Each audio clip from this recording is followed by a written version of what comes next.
au niveau des exercices, schématiser l'effet laser, le premier exercice que je vous proposais. Donc, on nous dit que le physicien américain Mayman met au point le premier laser. Alors, c'est un laser à rubis, donc ça s'appelait comme ça. Et c'est pourquoi à rubis? Parce que c'est de l'oxyde d'aluminium qui contient des ions chrome. Cr3+, c'est une impureté, le chrome, qu'on a dans l'oxyde d'aluminium qui donne le rubis. Son principe de fonctionnement est illustré à l'aide d'un diagramme énergétique à 3 niveaux. D'accord? Par pompage optique, la majorité des ions Cr3+, initialement à l'état fondamental, sont excités vers le niveau d'énergie E3. Une transition rapide vers le niveau de moindre énergie, donc plus petite E2, a alors lieu spontanément. Les ions Cr3+ s'accumulent dans cet état énergétique. Et enfin, un photon stimule, donc on est en émission stimulée, la transition de cet état excité vers l'état fondamental, 1,79 électronvolts plus bas. Alors, on nous demande évidemment de représenter le diagramme énergétique pour ces ions Cr3+, et d'y faire apparaître les transitions citées dans le texte. Alors, ne soyez pas gênés, ce n'est pas un atome mais un ion, mais ça revient exactement au même. Alors, on nous dit dans l'énoncé qu'il y a 3 niveaux d'énergie. Donc, il y a le niveau fondamental, E1, donc c'est comme ça qu'il s'appelle. Ensuite, on a le niveau d'énergie E3, d'accord. Et on a un niveau d'énergie E2, donc moindre. Je vais le dessiner, hop. On a ça. Donc, on nous demande de faire apparaître les transitions citées. Donc, qu'est-ce qu'on a d'abord? Donc, on a une transition de l'état fondamental E1 vers l'état excité. Donc, on va avoir une première transition comme ça. Et ensuite, on nous dit qu'il y a des excitations spontanément vers le niveau E2. Donc, voilà la deuxième transition. D'accord? Donc, première transition, deuxième transition qui a lieu ici dans ce laser à rubis. Alors, on nous dit que, enfin, un photon stimule la transition de cet état excité vers l'état fondamental. Donc, ça veut dire qu'il y a une troisième transition qui va être cette fois-ci cette transition-là entre E2 et E1 qui, elle, va être stimulée. OK? Voilà. Alors, on nous demande de compléter le diagramme de manière à illustrer l'inversion de population des ions Cr3+. Alors, au départ, pourquoi il y a inversion de stimulation? Au départ, non, je vais prendre, hop. Au départ, les ions Cr3+, ils étaient là. Et ensuite, ils vont se retrouver au niveau E3 et spontanément ensuite au niveau E2. Donc, on va ensuite avoir inversion de population. On va les retrouver au niveau E2. Ensuite, quelle est la longueur d'onde? Hop. Quelle est la longueur d'onde dans le vide des photons émis par le laser à rubis? Alors, on se demande où est l'émission stimulée.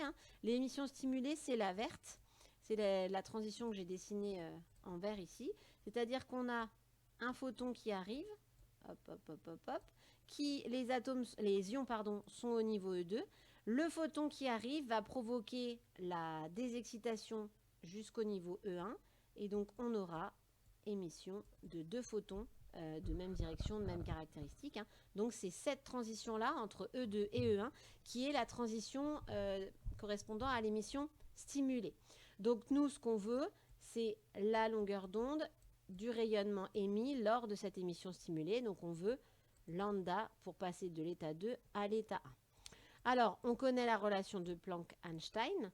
La relation de Planck-Einstein, elle nous dit que l'énergie du photon, ici, ce sera des photons émis, E2 moins E1, c'est la variation d'énergie entre donc la plus grande moins la plus petite, égale HC sur, donc H nu, et ça c'est égal à HC sur lambda pour passer de l'état 2 à l'état 1. On nous demande lambda, donc on transforme cette formule pour avoir lambda.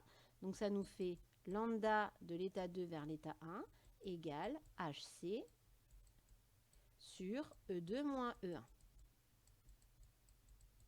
Voilà. Alors, est-ce qu'on connaît tout là-dedans? La constante de Planck, on la connaît. Elle est là. Elle vous est toujours redonnée. La vitesse de la lumière, on la connaît, mais elle vous est toujours donnée aussi.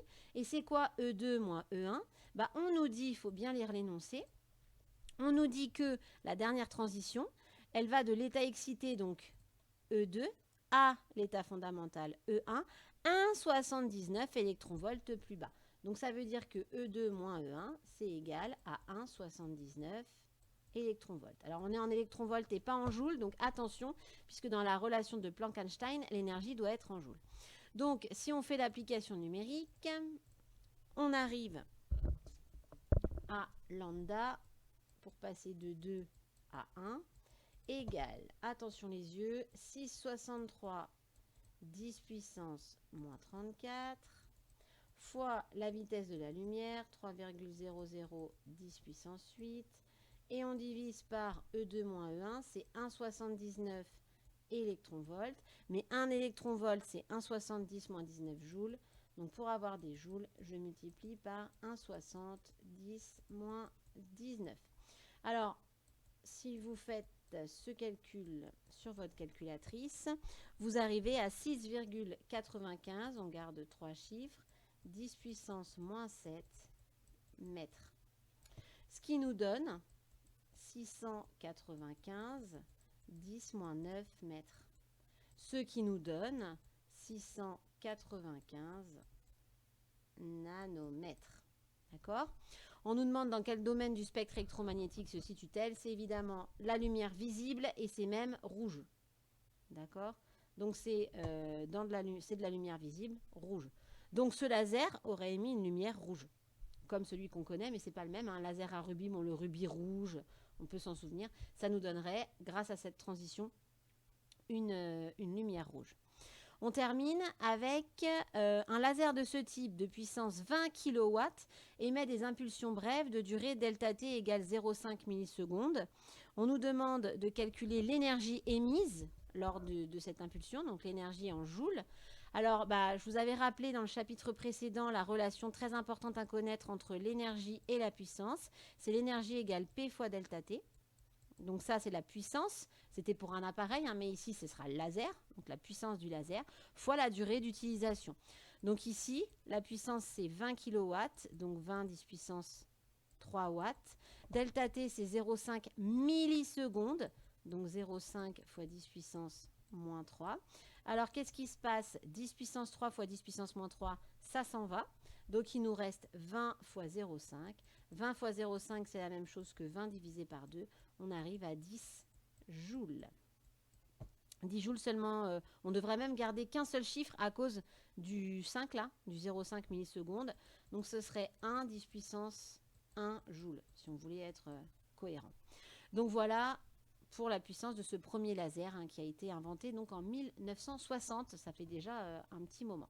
Alors, j'espère que ça va pour cet exercice-là. On continue. Donc, l'exercice numéro 19 qui était à faire sans calculatrice. Alors, on nous donne un laser hélium-néon. Alors, c'est le laser rouge que vous connaissez tous, qui émet une lumière monochromatique. Je vous l'ai rappelé tout à l'heure, 632,8 nanomètres. On nous demande quelle est l'énergie d'un photon émis par ce laser. Alors, on connaît la longueur d'onde émise. Il nous faut l'énergie du photon. On donnera une estimation en joules et en électronvolts. Alors, c'est toujours la même relation de Planck-Einstein, E égale hc sur lambda. Alors, on y va, ça nous donne quoi? Alors, l'énergie du photon, vous pouvez écrire photon en toutes lettres. Ça fait 6,63 10 puissance moins 34 fois 3,0 10 puissance 8, la vitesse de la lumière, divisé par lambda, et lambda c'est 632,8, attention nanomètres, donc 10 puissance moins 9. Alors évidemment, ça sans calculatrice c'est un peu compliqué, donc qu'est-ce qu'on fait dans ce cas-là? On arrondit. Alors je vais changer de couleur pour arrondir. Si je prends 6,63 10 puissance moins 34, ça le 6 c'est plus proche de 10, d'accord? Alors on pourrait très bien faire dire que c'est environ 7 fois 10 puissance moins 34. D'accord. Mais là, on va arrondir encore plus pour que ce soit une estimation, que ce soit plus facile. Donc, 6,63, c'est environ 7. Donc, ça fait 7 10 puissance moins 34, ce qui est proche de 10 fois 10 puissance moins 34. Donc, c'est environ égal à 10 puissance moins 33. Ça, c'est 10 fois 10 puissance moins 34. Fois 3 10 puissance 8. Bon, moi, ça, on va le laisser parce que c'est 3, donc c'est facile. Donc 3 10 puissance 8. Et on divise par 632 10 moins 9. 632 10 moins 9, c'est à peu près 6 10 moins 7. D'accord? Et 6 10 moins 7, c'est environ, c'est plus proche de 10 10 moins 7. Donc ça serait environ 10 puissance moins 6. D'accord? Alors je suis en train de me dire qu'on peut peut-être laisser le 6 là, parce que on a 3 divisé par 6. Donc du coup, ça va peut-être être facile. Donc ça fait 10 moins 33 fois 3 10 puissance 8 sur 6 10 puissance moins 7. Donc là, j'ai arrondi. Ça fait quoi? En haut, ça nous fait 3 fois 10 puissance moins 33 plus 8. Donc moins 33 plus 8, on est à moins 25. Donc ça nous fait 3 fois 10 puissance moins 25. Et on divise par 6 10 puissance moins 7. Alors ça nous donne quoi? 3 divisé par 6. Alors oui, j'ai fait d'ailleurs une erreur dans la vidéo précédente. Hein. J'ai dit que 6 divisé par 3, ça faisait 3. Bah oui, l'erreur est humaine. Hein. 6 divisé par 3, ça fait 2. Merci Antoine. Donc 3 divisé par 6, évidemment, ça fait 1 demi. Donc on est ici à 1 demi fois 10 puissance moins 25 moins 7, donc plus 7. Donc je ne mets pas des environs d'ailleurs, c'est une erreur. Donc ça nous fait 1 demi, 0,5 fois 10 puissance moins 25 plus 7, on est à moins 18. C'est un fois là. Donc ça fait 1 demi fois 10 puissance moins 18, ce qui est donc égal à 0,5 fois 10 puissance moins 18, ce qui est donc environ égal à 5, si je voulais écrire en notation scientifique, 5 fois 10 puissance moins 19.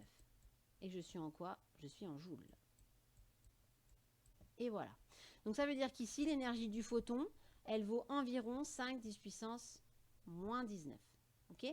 Alors j'aurais pu garder le 7 ici. D'accord? Ça aurait fait 7 fois 3, 21. D'accord? Divisé par 6. On aurait pu faire comme ça. Bon, c'était un peu plus compliqué. On aurait pu aussi faire en faisant que les puissances de 10. Donc ça aurait fait 10 puissance moins 33 fois 10 puissance 8 sur 10 puissance moins 6. D'accord? Ça aurait été encore plus simple. Alors, on nous demande de le mettre en électronvolts. Donc ici, on est à 5 10 puissance moins 19. L'énergie, du coup, en électronvolts, on va diviser par 1,6 10 puissance moins 19. Donc ça fait environ 5 10 puissance moins 19 divisé par 1,60 10 puissance moins 19. On est toujours sans calculette. Le 10 puissance moins 19 s'en va. Ça nous fait que l'énergie du photon est environ égale à 5 divisé par 1,60, bah c'est environ 2. Ça fait 5 divisé par 2. Donc c'est environ égal à 2,5 électronvolts. C'est une approximation. Hein. D'accord? Donc on est là. J'espère que ça va. On nous demande ensuite quelle doit être l'énergie d'un photon incident dans le milieu laser afin de provoquer une émission stimulée. Bah, on nous dit hein, que la longueur d'onde et donc l'énergie du photon qui permet d'avoir l'émission laser, c'est ça. Bah, donc ça veut dire que l'énergie du photon qui doit permettre l'émission stimulée, bah, ça doit être ça. D'accord? Puisque c'est cette radiation-là qui donne le rayon laser. Donc c'est 2,5 électronvolts, l'énergie du photon nécessaire à l'émission stimulée. Puisque c'est cette transition-là, celle qui a comme longueur d'onde 632,8 nanomètres, qui permet d'avoir le rayonnement laser. On termine avec l'exercice numéro 20, donc fonctionnement d'un laser hélium-néon, encore une fois, hein, cette fois-ci avec la calculette. Voilà. Donc, alors, on nous explique comment fonctionne le laser hélium-néon un petit peu plus en détail. Alors, on nous dit que c'est un mélange gazeux d'hélium et de néon, évidemment. Et quand le laser fonctionne, les atomes d'hélium sont excités par des charges électriques. Alors, je vous disais, hein, c'est pour ça qu'on branche le laser en général. Alors, il y en a qui sont à pile, mais il y en a qui sont évidemment branchés sur le secteur. Il y a une décharge électrique qui va permettre d'exciter les atomes d'hélium. Ensuite, ces atomes d'hélium entrent en collision avec des atomes de néon et qui sont eux dans leur état fondamental. Et ça va faire passer les atomes de néon dans un état excité d'énergie E4. D'accord? Ensuite, on a des émissions spontanées entre les niveaux E4 et E3 qui vont amorcer des émissions stimulées entre les mêmes niveaux. Et par la suite, les atomes de néon subissent 2 excitations spontanées vers les niveaux E2, puis E1. Alors voilà le schéma qui est assez pratique, je trouve, plus que ce qui est écrit. Donc on a d'abord les noyaux d'hélium qui sont excités. Donc ils étaient dans leur état fondamental, ils passent dans leur état excité. D'accord? Ils sont ici. Ensuite, ils rentrent en collision avec les atomes de néon. Ils vont leur donner, en gros, leur énergie. Donc eux, là, les atomes d'hélium vont se désexciter tranquillement. Mais les atomes de néon qui étaient dans leur état fondamental, là, vont s'exciter pour aller au niveau E4. À partir de là, on va avoir, c'est comme ce qu'on a expliqué pour le principe du laser, des émissions spontanées du niveau E4, E3, mais qui vont amorcer, donc les atomes de néon vont se trouver là, excités. On va en avoir un, par exemple, qui va se désexciter spontanément vers le niveau E3, qui va libérer un photon, qui va, lui, aller désexciter, aller permettre la désexcitation d'un autre atome excité et va permettre l'émission stimulée. D'accord? Donc il faut forcément une spontanée au départ qui va entraîner l'émission stimulée vers le niveau E3. Et donc c'est cette transition-là qui va permettre l'émission stimulée, qui va être l'émission stimulée et qui va permettre l'émission du faisceau laser. Ensuite, on a 2 autres transitions spontanées, là, entre E3, E2 et E2 vers E1. Alors on nous demande, comment excite-t-on les atomes d'hélium? C'est une décharge électrique. D'accord? Les atomes de néon, eux, c'est par collision avec les atomes d'hélium qui sont, eux, excités. D'accord? Comment est initiée l'émission stimulée? On vient de le dire, il faut une émission d'abord spontanée entre niveau E4 et E3, donc émission d'un photon par émission spontanée. Et ce photon émis par émission spontanée va entraîner, donc si je refais, on a le niveau E4, on a le niveau E3, on a un atome qui va passer au niveau E3 de manière spontanée, donc il va donner un photon d'énergie H nu, et ce photon va entraîner l'émission stimulée d'un autre atome qui du coup va passer au niveau E3 en émettant un photon de la même énergie H nu, mais on récupère également le photon qui avait permis l'émission stimulée. Donc on se retrouve avec 2 photons qui sont cohérents, qui ont les mêmes caractéristiques, et c'est ça l'émission stimulée. Donc d'abord une émission spontanée qui provoque ensuite des émissions stimulées, qui les photons émis vont provoquer d'autres émissions stimulées, etc., etc. Au cours de quelle transition les photons de longueur d'onde 632,8 nanomètres sont-ils émis? C'est la transition E4 vers E3, donc c'est lambda de 4 vers 3. D'accord? Donc c'est E4, la variation d'énergie, c'est E4 moins E3. Donc on nous demande quelle est l'énergie d'un photon émis.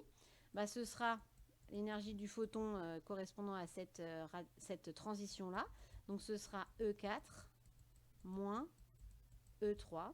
Et nous, on connaît juste la longueur d'onde. Donc il faut encore une fois utiliser la relation de Planck-Einstein, HC sur lambda de 4 vers 3.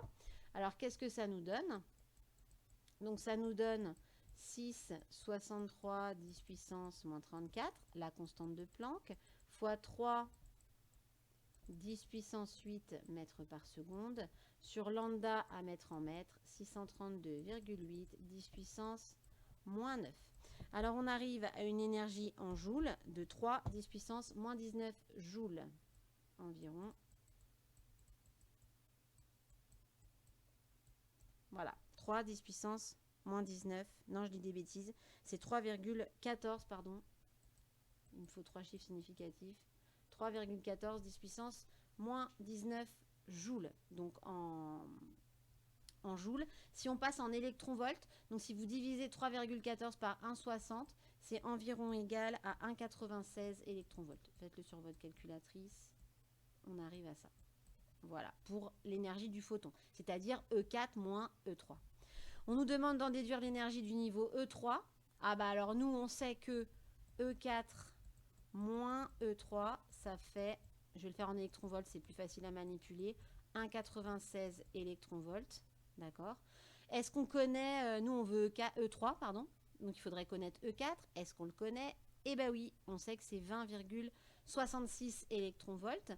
Donc pour avoir E3, il faut faire E4, je manipule la formule, moins le 1,96. 1,96 électronvolts. Donc il faut faire 20,66 moins 1,96.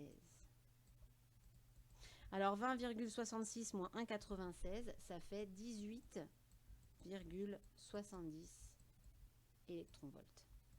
Donc ça veut dire que le niveau E3, il est à 18,70 électronvolts. Ça a l'air cohérent, hein, c'est en dessous du 20,66 électronvolts. D'accord? Donc voilà, hein, sur le laser, hein, ce qu'il faut savoir, c'est surtout la notion d'émission stimulée, puisque ça c'est nouveau pour vous. Ensuite, la notion de transition énergétique, hein, que vous aviez commencé à avoir en première S, c'est très important aussi de savoir comment ça marche, que les niveaux d'énergie, c'est des valeurs d'énergie bien spécifiques. On ne peut pas faire n'importe quoi comme transition. Et que c'est ces transitions qui permettent d'avoir les émissions, hein, de rayonnement avec une certaine longueur d'onde, hein, particulière également. Voilà, voilà. Alors pour finir, hein, je vous avais mis finale quantique, c'est l'histoire du chat de Schrödinger, justement, j'en ai parlé au tout début, mais qu'est-ce que c'est que cette histoire de chat? Et ce que Feynman a dit, je vous en ai parlé également au départ. Donc, rien de mieux, la petite vidéo que je vous proposais, elle est vraiment très très bien faite.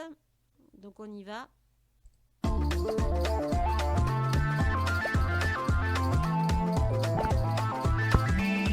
1935, Autriche. Le physicien Erwin Schrödinger se frotte les mains. Il vient de concevoir une expérience inédite, et ce, à la seule force de son imagination. Il s'agit d'une expérience de pensée. Schrödinger imagine une boîte dans laquelle se trouve son chat. Dans cette même boîte se trouve un mécanisme composé d'un atome et d'une fiole de poison. Schrödinger sait qu'au bout d'un temps donné, un atome radioactif a une chance sur 2 de se désintégrer et de libérer dans la boîte un poison mortel. Une fois le temps écoulé, le chat est donc soit mort empoisonné, soit bien vivant et impatient de sortir. C'est en ouvrant la boîte qu'on peut voir si le chat est mort ou vivant. Néanmoins, avant de regarder dans la boîte, la mécanique quantique, une branche de la physique étudiant l'infiniment petit, nous dit que le chat est à la fois mort et vivant. On dit qu'il est dans une superposition d'états quantiques. Seule l'ouverture de la boîte pourra déterminer son état, mort ou vivant. Le problème est que le chat, contrairement à l'atome radioactif, n'obéit pas aux lois de la physique quantique, mais à celles du monde des chats, la physique classique. Or, selon cette dernière, le chat est soit mort, soit vivant. Sinon, c'est un zombie, et ça n'existe pas. Avec cette expérience, Schrödinger illustre donc la difficulté de concilier la physique classique et la physique quantique. Il faut dire que la mécanique quantique est bien étrange. Un électron peut mathématiquement être à plusieurs endroits à la fois. En fait, tant qu'on ne l'a pas observé, la position de l'électron est calculée grâce à des probabilités. On illustre donc un atome par un nuage de points qui représente les trajectoires possibles des électrons. Vous avez tout compris? Reconsidérez, car, comme le disait le physicien Feynman, si vous croyez comprendre la mécanique quantique, c'est que vous ne la comprenez pas.